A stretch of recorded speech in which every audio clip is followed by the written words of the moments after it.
John Katzenbach, uno de los más aclamados autores de la novela del género thriller. Si ustedes son fans de este autor, han escuchado algo de él o simplemente les da curiosidad conocerlo un poco mejor, están en el lugar correcto porque hoy aquí en este canal le haremos una entrevista. Soy Ángela y les doy la bienvenida a Arcade's Books.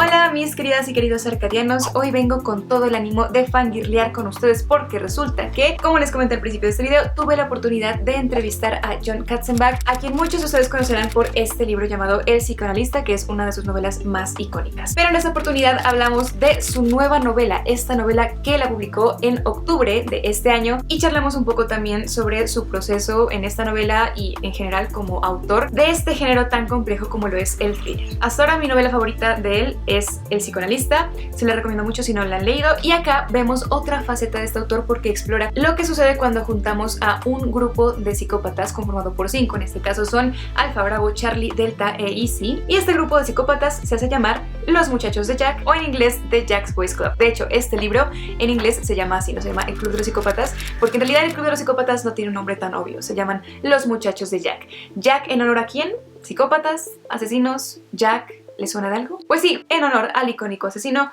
Jack el Destripador. Tienen un grupo en la Deep Web donde se dedican a compartir sus hazañas. Ustedes ya se han de imaginar qué tipo de hazañas son. Así que aquí hay un experimento bastante interesante de este autor en el que explora esta relación entre asesinos e internet, y en este caso, bueno, la Deep Web, o como él la llama aquí, la Dark Web. Pero lo que hace interesante este libro no es solo esa parte, pues también tenemos a una familia conformada por un chico que a sus 6 años perdió a sus padres y ahora tiene 16 años, creció junto a sus abuelos y desde tan temprana edad él decidió vengar a sus padres y por lo tanto está planeando hacer algo con este conductor ebrio, sí, porque sus padres murieron en un accidente de tráfico, y este chico se llama Connor y aparte de contar con sus abuelos también cuenta con el apoyo de su novia Nikki, que tiene su misma edad, es una atleta y tiene todas sus metas muy claras, es una chica que sabe lo que quiere y por supuesto Connor hace parte de eso. ¿Qué pasará cuando esta familia conozca a este club de psicópatas que en internet se hacen llamar Los Muchachos de Jack? Esta es la premisa de este libro y se las comparto por si les interesa explorar un poco más. Pero antes de comenzar me gustaría que ustedes me digan cuál es su libro favorito de John Katzenbach en caso de que ya lo hayan leído,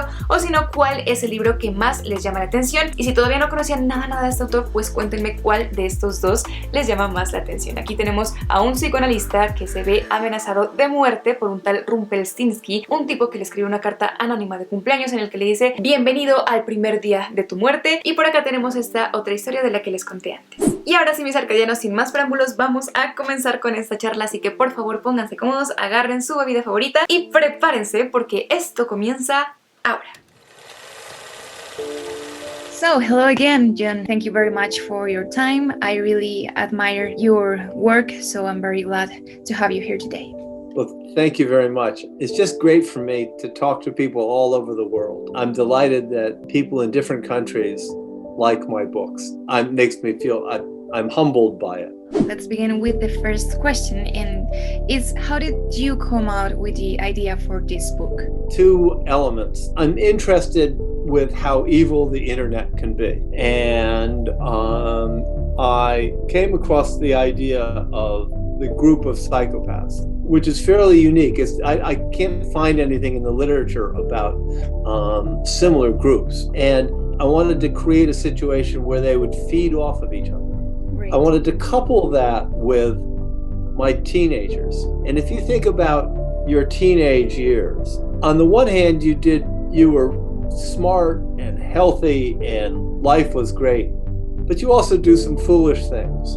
What I wanted to do was bring together the inevitable foolishness of teenage and psychopathology and connect them on the pages of a novel. And that's what I wanted to achieve. In this book, apart from investigating about the mental disorders, the internet and the dark web has a great role. So how was the documentation process in that sense? Did you have to navigate the dark web yourself for your research? Good question. Not as much as you would think, because the dark web is so expansive. What I did was I simply took evil and wrongdoing and made it in effect public, made it feel real. And if you think about it for a second, it's no different what, the 5 psychopathic killers do is no different from what their namesake did, Jack the Ripper, back in 1888. He didn't have the dark web. If you imagine for a second what he would have done with the dark web, would have been pretty evil. Did you do all of this before writing the book or during the process? I think all this stuff out beforehand. I ask a reader to come with me through a story, and it's important that I know every step of that story so that I know where the reader is going to be engaged with the characters and with the plot and the action of the story. So it's important for me to be focused in a certain way, towards an ending. What was your favorite character of the Jack's Boys Club? I am as fond of every one of the killers as I am of every one of the good guys. But there were moments in the book where I found, as a writing, that I was thoroughly in the heads of both the 4 good people and the 5 bad people. So, I came to love every one of them, and it was very sad to see what happened to some of them. Right. I guess that makes me a little bit of a psychopath myself, so who knows? I noticed in the book you use a lot of music references. So I was wondering if you heard one of that songs the Psychopath Club or Jack's Boys heard when you were writing the scenes. Very good question. You're the first person to ever ask me that. And the answer is yes. Actually, I have to say, I hope that people who read the book and they'll see a reference to a song by Chris Smither or Bob Dylan or Humble Pie, they'll listen to it because that will, I think it'll give them a little extra. I did that. As I was listening the song. Perfect. Really that makes me feel wonderful. It really does. Another question I have for you is about the 10th anniversary of your book, The Analyst, where you said that Ricky Starks was one of the most important characters for you, and he was frequently in your mind when you were writing the first chapters of some of your books. So my question is he still there? Oh, absolutely. Because I'm going to write the last book about Ricky Starks. Even now, I'm working on it. It's interesting. When you create characters in a novel, they live with you. They're like people sitting in the chair behind me, and they whisper in my ear and whatnot. And when you have a character like Dr. Starks, who I've been with now for many, many years, you feel as if you have to bring complete resolution to his story. Just as you get older in life, you want to have resolution to your own stories. What part of the book was the funniest to write, and what was the hardest? The parts where people confront each other, a fight or a battle, or, those are always the easiest and most fun things to write. The hardest parts to write are where you create the psychological background so that when someone pulls a gun or has to shoot somebody or has to fight, hand to hand or however, you have to believe as a reader that that's what they would do. And so you have to create in that character that ability. And you have to do that on page 10 and knowing that you're going to have them have a fight at page 400. That's the thing that I think is the hardest in any kind of psychological thriller. Was there any moment where you felt writing this story like a challenge for you? There were a couple of moments.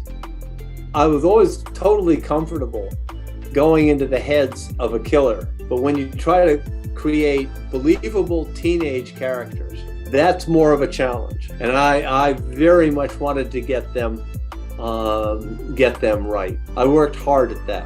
That was amongst the most challenging parts of writing Jack's Boys, Club de los Psicópatas. But on the other hand, it was immensely fun. I'm very proud of this book. One of the most special things about your books are your characters. I was wondering, how did you do to make such realistic teenagers Did you take references from people around you or from your own youth, or both? Both.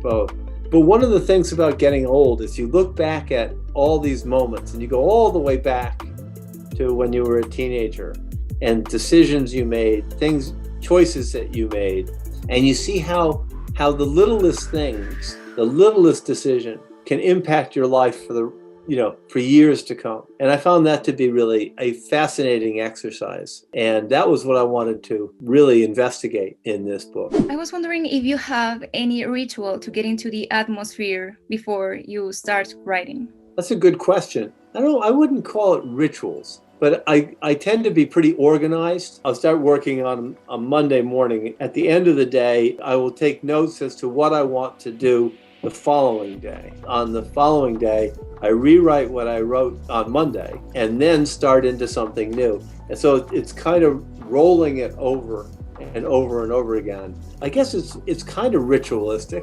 I never thought of it that way, but it's a routine. I was reading some kind of information about your career, and I found you used to work as a criminal journalist, right? Yeah. Some years ago. So did that affect in your writing or in this book particularly? The short answer is yes. I was always fascinated by the relationship between evil and how do you explore as a writer, as a journalist, what you have witnessed reflects all the evil sides of men and women. I tried to capture some of that, always try to capture some of that, in fact, in every book, to some degree or another. I was wondering, how did you select the names for your characters in this book and in others? Because that's a question I always been wondering myself. Leave aside, Alpha, Bravo, Charlie, Delta, and Easy, which are, military designations. But the other characters, sometimes I name characters after friends of mine. And sometimes I used to go running through a cemetery and I would sit there and I'd say, oh, there's an interesting name. Oh, there's an interesting name. I'd steal them from headstones. Weird, but that's what I used to do. An advice for young writers, people who are beginning this way. Absolutely. This is what I would say. Trust in your ability. Always think of what's the best story you can tell. And then I would say, don't be scared. And also, don't listen to other people. Do what you want to do. Your story that you tell should be your story. Because a lot of people will come to you and say, oh, if you just made this 60-year-old man into a 20-year-old girl, that story would be much better. No. Tell the story you want to tell and have confidence in that. It will either work out or it won't, but you'll be happier in the long run if you stay true to your own vision. Does that make sense to you? Totally, yes. It's that great advice. Thank you so much. Thank you. Well, about the references, do you try to take some of those references or some parts of the system that works for other authors for your own book, or you try to do it totally apart from what you like to read and the people who you admire? It's a good question. On the one hand, it sounds arrogant, but I just rely on my skills and my abilities because I have many friends who are writers, and almost always I think I couldn't do what they're doing. And I guess that's true even when I was a student. Again, this goes back to what I said earlier. You have to rely on your own abilities. If you try to write a book like Charles Dickens, you will fail. If you try to write a book like Thomas Harris, you will fail. You shouldn't try to write a play like Shakespeare. You won't succeed. But if you write your own, there's more possibility there than you give yourself credit for. Right, so it's like a natural talent, because I don't know, I wouldn't be able to write a thriller if I haven't read lots of these books before. But the way you are doing this is very, realistic and intense. Characters are intense, the dialogues, I love the dialogues. How do you do to write these dialogues? Do you, speak with yourself in the mirror and say, oh, that's a good idea, I am going to write it, or it's like when you are sitting there in front of your laptop and writing? I talk it out, but dialogue in a novel is not the same as the kind of dialogue that you and I have. If you actually really wrote the way people talk, it would sound crazy in a book. But on the other hand, you want the dialogue to push the plot forward, and you want it to be realistic. So I'll talk it out oftentimes, read it out loud, and make sure that it rings true. Dialogue is important. You spend a lot of time making sure that it's right. Yeah, then in that sense, let's finish with this question. What is a part of this book you feel the most proud of? I think the part I feel most proud of is all the mistakes that everyone makes, both the good guys and the bad guys, because they all seem real to me as a writer. Nothing happens in the book the way people expect it to happen. That is what I think I'm most proud of. Well, it was very nice to talk with you. I learned a lot of you, and I have to keep reading you and keep learning things from you, because your books are great. I admire you very much. So thank you very much. Well, thank you. That's very nice of you to say, and I'm flattered by what you say. Thank you so much. And this was really a fun interview. Oh, thank you so much. It was my pleasure.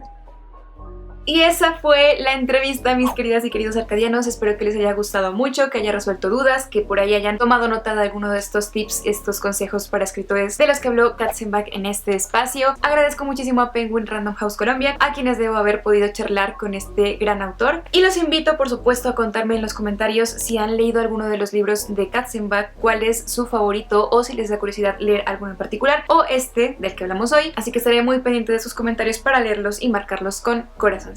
Esta fue la primera entrevista que realicé a un autor de reconocimiento internacional, además en inglés. Si a veces uno se traba de los nervios hablando en español, imagínense en inglés, pero es una persona muy linda. De verdad fue una experiencia muy amena, de las más memorables de este 2021 para mí, y espero tener la oportunidad de seguir haciendo más entrevistas de este tipo y por supuesto compartirlas con ustedes. Sin ser más por el día de hoy, mis arcadianos, muchísimas gracias también a ustedes por todo el cariño que le han dado a este canal. Esa también es una de las cosas que me permitió hacer esta entrevista, así que les mando un abrazo enorme a todos ustedes. Una bienvenida muy cálida a esos arcadianos que se han unido recientemente a esta comunidad de amantes de la lectura y escritura. Y si ustedes todavía no forman parte de ella, pues están súper invitados a suscribirse en el botoncito de acá abajo. Es totalmente gratis y así de fácil es pertenecer a esta familia de amantes de la literatura. Sin ser más por el día de hoy, mis arcadianos, les mando muchos besos, abrazos y nos vemos ustedes y yo en la próxima sesión de Our Kids Books. Hasta pronto.